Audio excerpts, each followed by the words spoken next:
Welcome to another Window on the Week, where we interview industry professionals and thought leaders on their perspective of ESG issues. Companies listed on the JSE released their first integrated reports in 2010. Today, it is common practice that has spread to the public and non-profit sectors. South African organizations follow the best practice guidance of the frameworks under the overarching corporate governance principles and recommended practices of the recently released IIRC reporting framework. This has had a spillover effect in terms of all forms of stakeholder communication, including digital and video. One of the key publicly available documents used in the Risk Insights ESG GPS tool, and is vital as it provides the disclosure required by all stakeholders to make financial and non-financial assessments of a company. Digital content, including news and videography, is also a factor. Here with me today is Benjamin Joannou, the CEO of Bastion, who are involved in integrated reporting, digital design, webcasting, and videography for more than 20% of JSE listed companies, which is very significant. In this thought leadership session, we will focus on the rise of ESG content in corporate reporting. Thank you for joining us today, Benjamin. Have you seen a deliberate increase in ESG disclosure in the last 10 years by listed corporates? And what has driven this change in your view? National, thank you for the great introduction. And to answer the question simply, there has been a definite shift.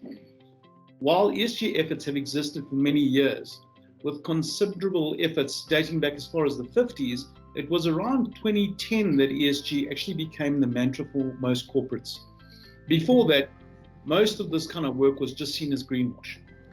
At the start of 2010, post financial crisis, market-based corporate governance reforms, focusing on restoring trust in the capital markets flowing out of the aftermath of that crisis. In fact, Larry Fink of BlackRock was one of the most well-known of the fund managers who started then writing letters to CEOs to advise them of what was important in terms of creating durable and sustainable value.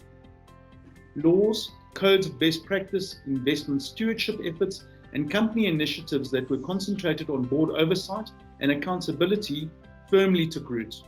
And these efforts included Say on Pay, which became standard practice in most jurisdictions, as well as several regulatory and investor-led initiatives focused on board quality. Amongst these initiatives were board diversity, independence, refreshment, and also responsiveness to shareholders.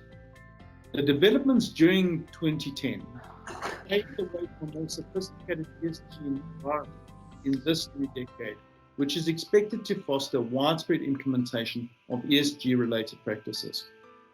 Some of the key trends and issues that come to mind and that are likely to feature prominently in the actions of companies, investors, and regulators that I believe will reshape the ESG landscape for many years to come include the path to net zero in 2050, climate change, the 2030 agenda around sustainable development goals, the next phase of good governance, environmental and social issues, data and technology, smarter analytics driving ESG practices, protocols, and standards, including XBRL for ESG reporting, diversity and inclusion beyond boardroom diversity, executive compensation, increased focus on metrics and goals, including ESG, and of course, political impacts, geopolitical, as well as public pressure.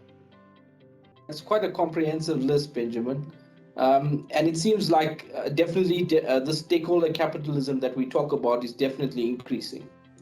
How has the impact of COVID-19 exaggerated the move to digital and online reporting, which has become popular of late? How have you been able to assist in this transition? Nation, the COVID-19 pandemic really accelerated digital transformation across the globe. And we've been in a very fortunate position that online reporting's always been a very big part of our DNA. We started this in 2002, and in 2017, our digital business over-end merged with Bastion to allow clients to have an end-to-end solution. And we remain steadfast on digital transformation. We truly believe it's the way to be able to put your documentation in the hands of your investors, but then to get feedback on how those investors are engaging with that content. The fourth industrial revolution is no longer something that we speak about. It's here. A fusion of leading-edge production techniques, platforms, and smart systems that integrate with your organization and your people, regardless of the industry in which you operate, is the key to be able to report seamlessly and almost continuously in terms of the ability to report on an ongoing basis. And we see a radical digital transformation shift across the entire investor relations portfolio with the introduction and implementation of these cloud-based solutions to digitize the entire financial reporting system from start to finish. Thank you for that. You've hosted company results and AGMs virtually, which are a challenge at the best of times. So these are key stakeholder events from a governance perspective.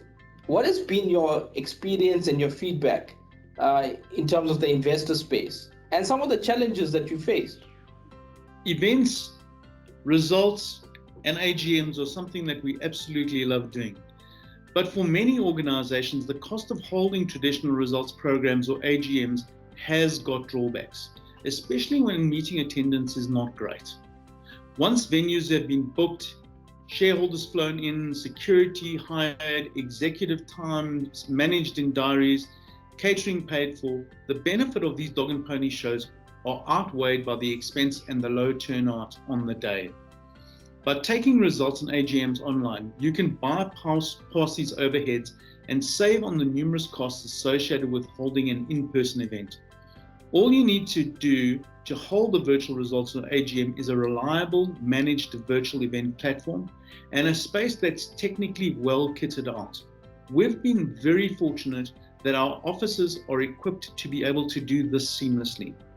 Numbers have increased, and this is primarily because remote shareholders are no longer restricted by travel time or expenses.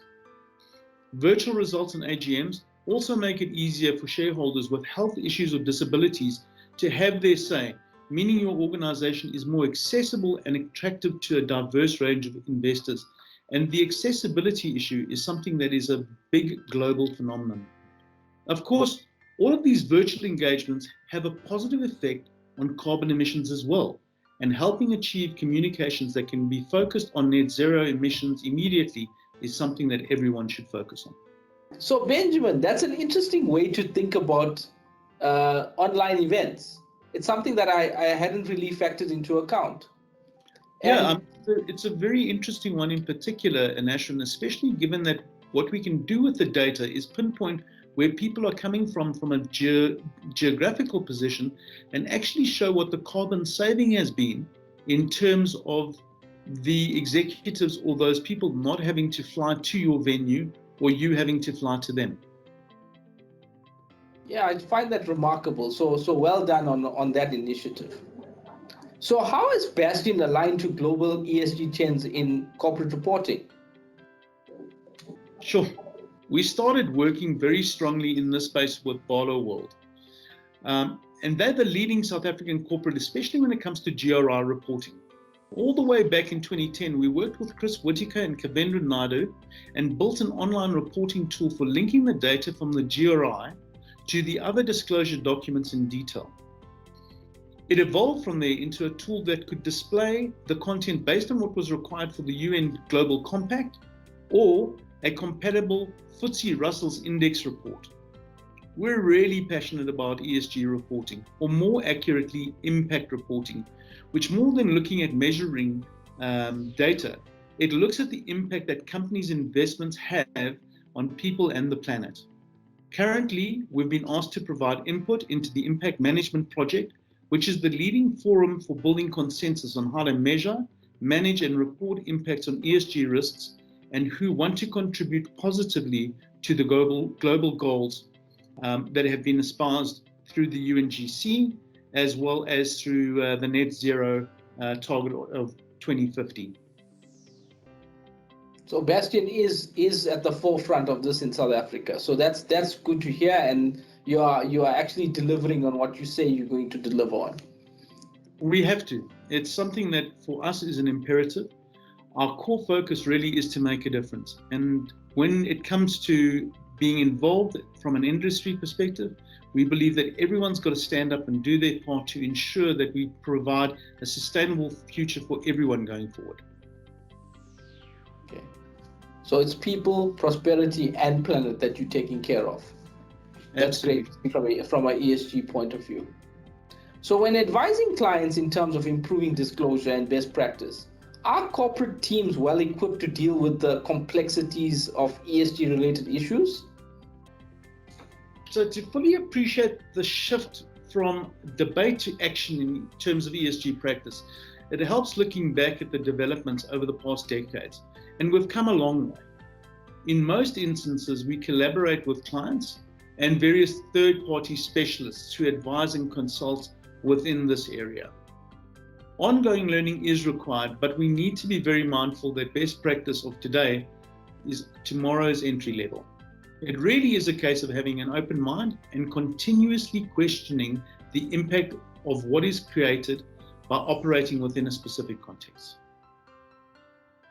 That's a very comprehensive answer. Thank you, Benjamin, for that. And it gives you a good lead on to where we're getting to. Are you finding that there is still uncertainty on which ESG metrics to report against? I'm going to give you a real South African answer to this, and I'm going to say yes and no. Some of our clients are well ahead of the curve and have been reporting on ESG material matters very successfully for years. We find that particularly with our mining clients. Others, though, are just starting out on their journey. Many have had a strong focus on governance and are now expanding into environmental and social disclosures in terms of their integrated report. We believe that you should start with your material matters and build out what's relevant to your business model to ensure that it becomes relevant and sustainable. We expect to witness an increase in widespread implementation of ESG-related practices across all industries and jurisdictions in the next few years. Companies, investors, and governments who fail to act on ESG are likely to face greater risks and missed opportunities compared to the ESG leaders in many key areas, ranging from better access to capital to operational improvement and pursuing new business ventures. Demonstrating leadership in ESG ultimately will become a differentiating factor for all entities in the public and private sectors, and market participants have got a lot to gain from embracing ESG stewardship as part of their competitive advantage.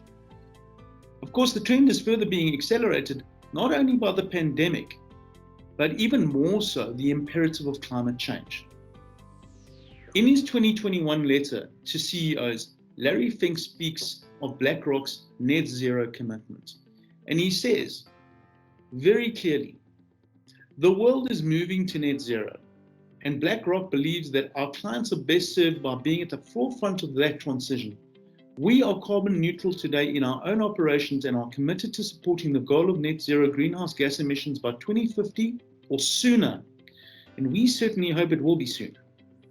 No company can easily plan over 30 years, but we believe all companies, including BlackRock, must begin to address the transition to net zero today.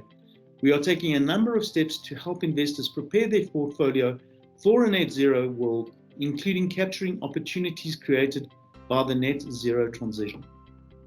I really believe that this is what all businesses have to be focusing on, and we need to ensure a future for everyone.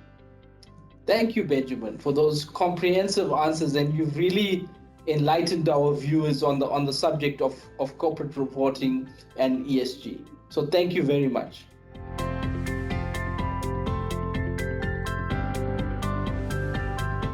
The COVID-19 pandemic has meant that corporates have had to pivot towards online and digital reporting. This has necessitated a more calculated and structured approach to get the key narratives across, especially in terms of ESG issues. To stay ahead, ensure your company is keeping up with the latest trends in corporate reporting. I am Anesh Pillay, Acting CEO of Risk Insights, and thank you for joining us for this episode of Window on the Week. We look forward to seeing you next week. Stay safe.